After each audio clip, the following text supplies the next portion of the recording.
Hello, my name is Dr. Chandra Smallwood, and thank you for coming to my channel. I want to change it up a little bit. So I am an anxiety coach, as well as a pharmacist and a mother. I currently work in a psychiatric hospital and see patients on an outpatient basis. A lot of my patients have anxiety. Now, where I work is low income, so they also have socioeconomic situations that add on to their mental health, which, as most of us know, is very, very significant. Socioeconomic status plays a lot into mental health. So I think my cases are a little bit more severe than others, but it also gives me great practice. So when it comes to women, men, children, a lot of the reasons why we feel anxious, especially in the day and age that we live in, is uncertainty, right? Social media, the internet, the pandemic that recently passed. A lot of uncertainty has come up in the last decade that has brought us to a very anxious place. So just real quick to recap, anxiety is not bad. Anxiety is a part of our survival as human beings. It also helps us to strive for more, become leaders, get new positions, new jobs, new everything, right? Anxiety kind of gets us from point A to point B because it allows us to focus. We have that little bit of tension, a little bit of fear that kind of pushes us along, like the day before a test, you may be able to cram in everything because your hormones are high, you're focused, you're paying attention, you feel anxious about the test coming up, so your mind is working a little bit more efficiently than it would at any other time. However, this becomes bad when the anxiety does not turn off. An anxiety disorder is someone who has anxiety symptoms, worry, stress, there's lots of anxiety symptoms, but for at least 6 months. Like, this is an ongoing situation. It's not I feel a threat real quick. Uh-oh, there's a dog chasing me. Uh-oh, run, get to safety. Okay, everything becomes back to normal. It's no, I'm sitting on my couch, but my body still feels like there's a dog chasing me, even though I'm safe, secure, and at home. And that is when anxiety disorder becomes debilitating and hard to manage. Back to intentionality and uncertainty, these are things that play into anxiety, especially right now.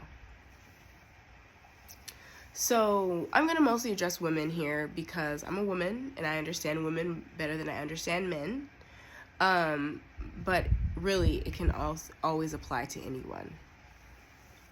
So when it comes to women, especially single mothers, because there's a lot of us right now. I mean, I am a single mother, as in I have children and I'm not married, but both of my daughter's fathers are in their lives significantly, so I'm not necessarily saying that I do this by myself, because I don't. They are in their lives multiple times a week, if not almost every day. We just don't live in the same residence. So,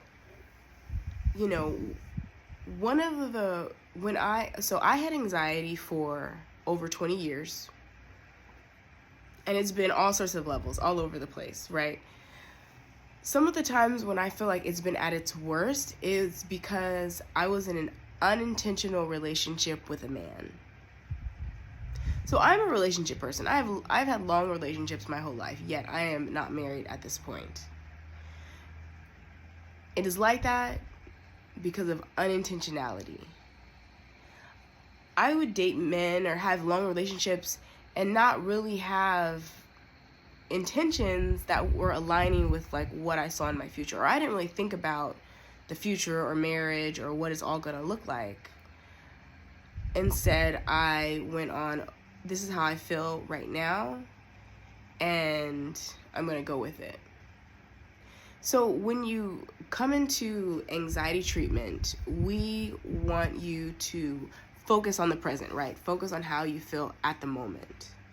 But when it comes to lifetime situations, such as a partner, if that's how you're dating for life, we really do have to think about the future. Not stress about the future or pine about the future, but be intentional about what we're bringing into our lives. Right? So I've dated men in the past who didn't really align with who I was, but I was having fun and I was enjoying myself. But when it came to later on in life, I stayed in those situations and did what most women do and hope for change. Right? Women, we cannot do this. We cannot hope for change. Men can't really hope for change either. Even women, we're more emotional. We tend to change more and easier, more efficiently if we decide to. And we kind of make that decision, I think, quicker than men. Because if you may hear that in a relationship, most women change. I believe that that's true because I've changed on many occasions. So in that change that women do, we think because we change so easily, men are going to change just as easily. But as we grow, if anyone is in their 20s watching this, that's just not the way it is. Men are different. The way we think are different. Our feelings are different. It should be. We're more feminine. They're more masculine, even though we have both sides. But men tend to work less on their feelings, and women, we are more in our feelings. We are driven more by our emotions than a man who is probably more driven by logic. So when it comes to that, women, we really need to be intentional about the men that we're dating. Because a lot of us, we're not taught how to date, right, when we're younger. Especially Black and brown women. Our moms don't sit us down and say, hey, look for this, and this, weigh the pros and cons, think about what you want, finances, the economy, how the world is, and if that person is going to be there for you, and what you even want. We want a protector. We want someone who makes us feel secure. We want someone who will help us take care of a family. We want someone who will hold us at night and all of those things. And those are things that we really do have to be intentional about if that's what we want. And I feel like for me, that is how I am in the situation that I am in. I've lost that intentionality.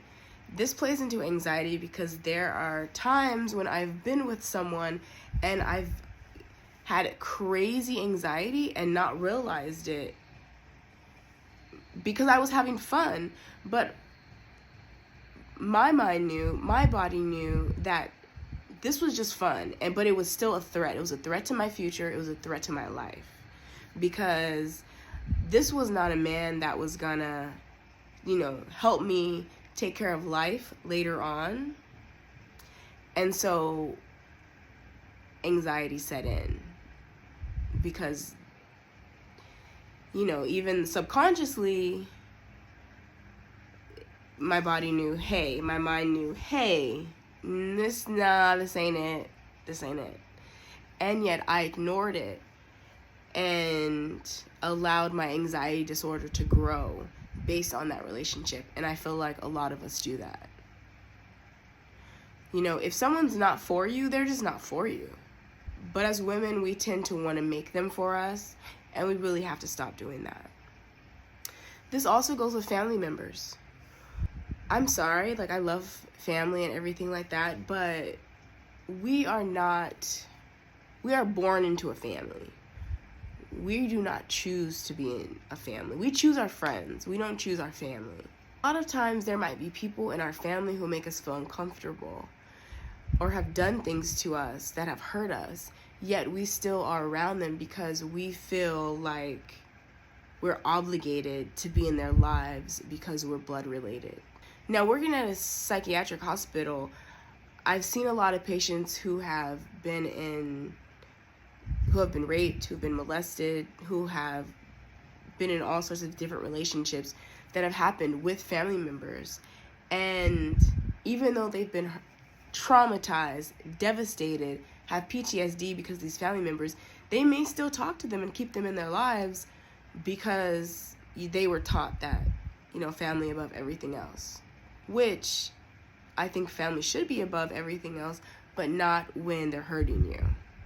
If you're not the type of person to speak up for yourself, especially when it comes to family, it's okay to distance yourself. It's okay to not keep those people close to you, but I'm also not saying, they say something that hurts your feelings one time and you just write them off and cancel them. That's not what I'm saying. That is also another way that people get anxiety, when they're not intentional about how to deal with their loved ones.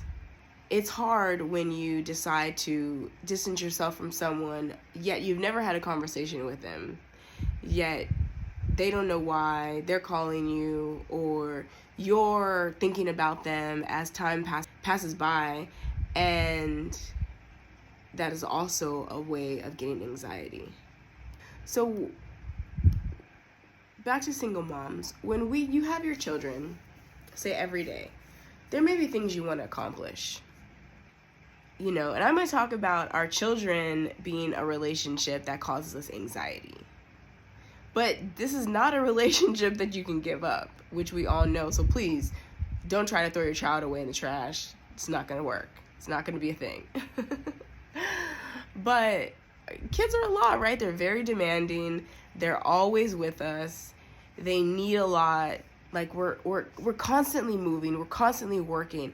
When I get off work, I used to always think, before I had children, how am I going to get off work and take care of it? How do people get off work and take care of kids?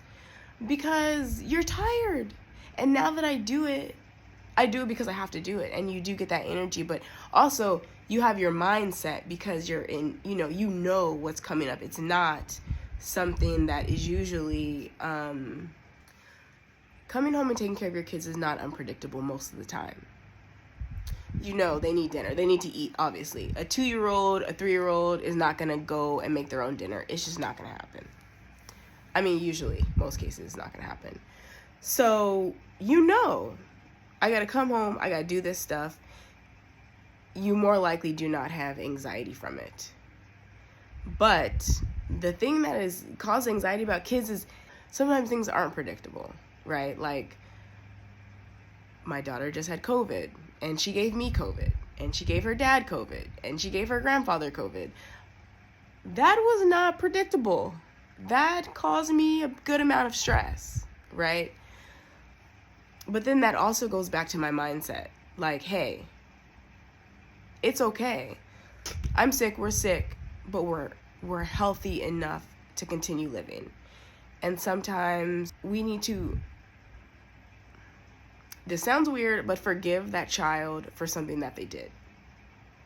Such as, they don't want to go to bed.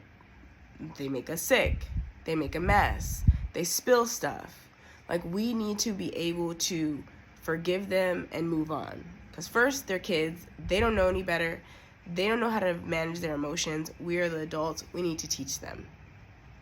Right? So if your kids are causing you a great deal of anxiety, there's some acceptance that you need to do. Accept that these are yours. These are your kids. Well, hopefully they're your kids. Or they might not be, but if you've taken them in, adopted them, if they're your family members' kids and now they're under your care, they're your kids, accept it. Without accepting, a lot of times anxiety will just creep its way in. Okay? Accept that you need to care for them. Accept that they're going to make a mess. Accept that you're going to want to yell and scream and throw stuff at them probably, but you can't. You can't. So after accepting, remember that predictable things are not always going to happen in this way. So we've been taking kids since the beginning of time, right? But we haven't always had things such as like social media, cars. Those are one thing. Another thing that's unpredictable. There's a lot of unpredictable things that can happen that can all add up on each other. When those things happen, like today, my internet is out.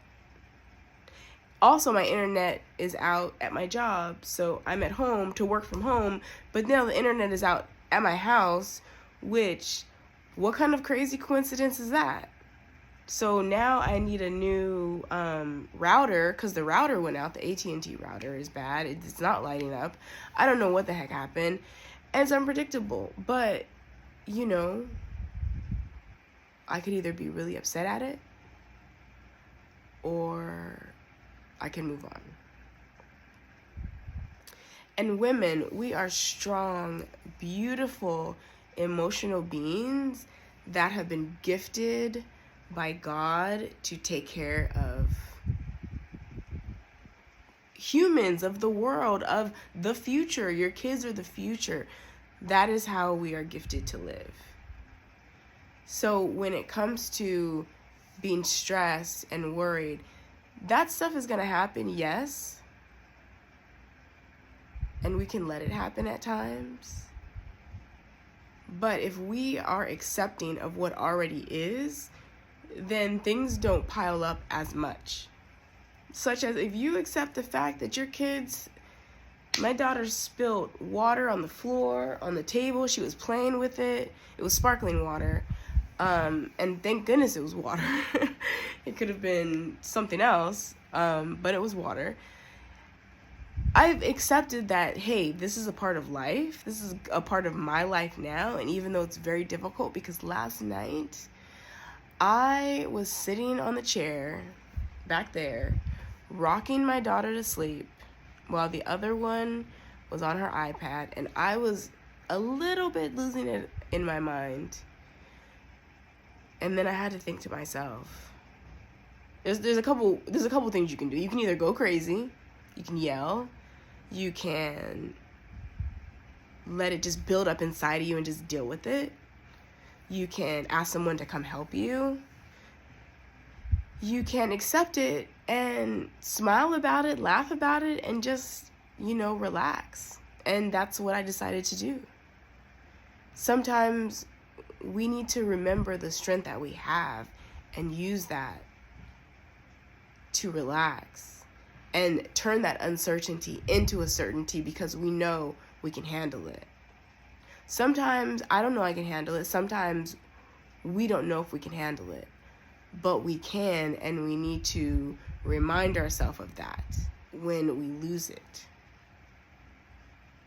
Because we want to help our kids regulate their emotions so that they can be rich, entrepreneurial members of society, living their life, doing their thing, right? We want to give them that as much as we possibly can. I want to remind everyone, the women, men, whoever, that the uncertainty causes us anxiety, but that anxiety and that uncertainty can be a gift. We have to remember that anxiety, even though, it has a lot of negative connotations, it makes us feel kind of crazy. Our heart rate is increasing, our chest and our muscles are tight. Sometimes people feel pain. Sometimes they have stomach aches.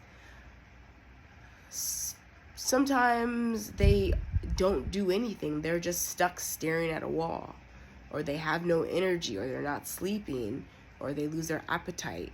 Anxiety is a very close cousin to depression, and they tend to run together. But we need to still do what we can to keep our mind positive. We have to work through this. One thing I've noticed with working with patients is that sometimes people don't want to work through it. They expect something to happen from either a medication or from a therapist, and then forget that their life is their own. They want all the help. They want to be, tiptoed around. They want to be held, coddled. And unfortunately, that is not life, and that is not how we can live it. And we have been given the gifts and the strengths to manage, and it's gonna be difficult, but we can do it. If you are having issues with thinking positively, write notes, stick them around, Post-its. I love a Post-it. If you ever saw, what was the name? That show with Gabrielle Union, Being Mary Jane. She put Post-its everywhere. I love that show, by the way. It was not on long enough. She would have Post-its all over the place saying all sorts of things. I thought it was so cute and so beautiful. And you can just like line them up and just have them cute. You can also put things in your phone, put reminders, positive reminders. You can do a lot of positive audiobooks. I do believe in manifestation. I do believe that what we believe will come into fruition if we continue to believe it. Yesterday I had a patient and I was speaking to him and I was telling him about anxiety because he kept talking about anxiety, how he's had it for all these years and so many things, and he was trying to decide if his physical symptoms, as in he would have shortness of breath at times, which would cause him anxiety, which would cause him to be more scared, he would fall into an anxiety cycle, and he would be able to breathe less because he had more anxiety, and everything just kind of kept going. And he's only had negative tests from his doctors about his heart. Like, nothing has ever come up, conclusive that there's anything wrong with him whatsoever. And there could be something wrong with him that's undiagnosed. But until he knows, he might as well focus on the positive, and that's just not something he was doing. He was like, I'm stuck, and I'm like, no, you're not.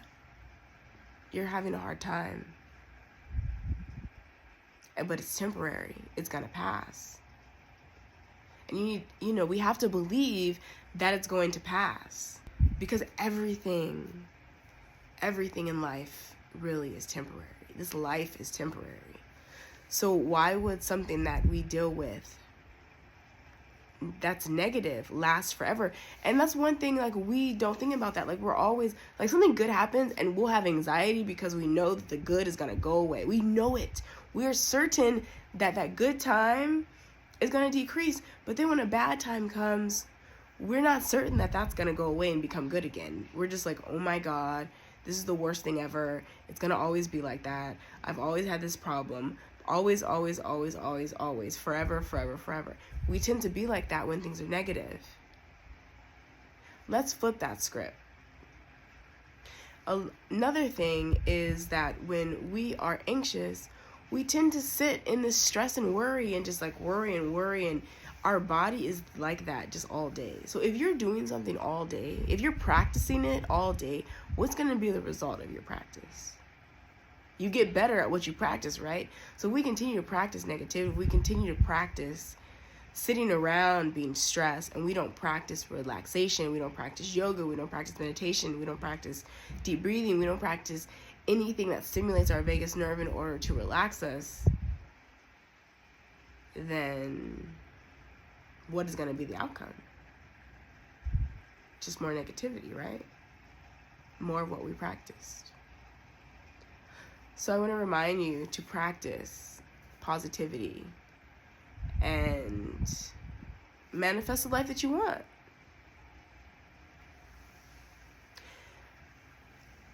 Hopefully you have been able to relate with me and kind of get something from this. Hopefully get something from this. If you have, please subscribe, like, share, do all the things. At IG, I am Dr. Chandra Lynn. I have a TikTok. This is my YouTube. I have a free ebook that talks about decreasing past emotional triggers in order to move on. Have you ever heard about dealing with your inner child? Sometimes your inner child is still there inside of you, dealing with those triggers from the past, and they're still there. I give a few tips. They are all very easy. They're all free. They're all things that anyone and everyone can do, but we have to do it. We have to have daily practice. We have to practice daily.